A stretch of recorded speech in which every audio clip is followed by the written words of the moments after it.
Welcome back to our Whiteboard Bible series. Today is day 8, where we will understand the exile of the physical Israelites.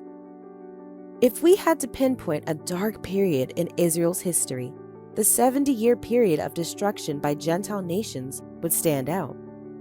But we have to ask, why was Israel destroyed?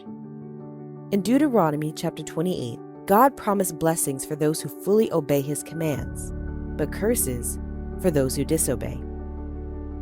Yet despite this warning, the Israelites did not listen.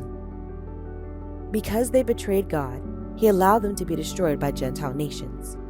Assyria conquered Israel in the north, and Babylon conquered Judah in the south.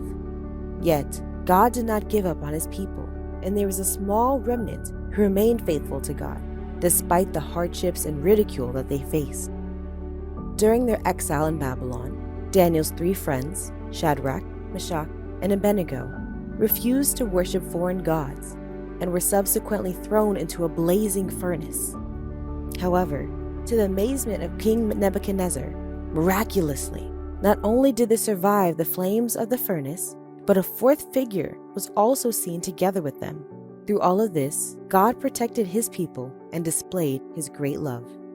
As we continue on with our lives, each day, let us also learn to be faithful to God, just like Daniel and his 3 friends. Until next time. Hey, mortal friends! Thanks for visiting us at EZBible. Don't forget to click the like and the subscribe button. God bless.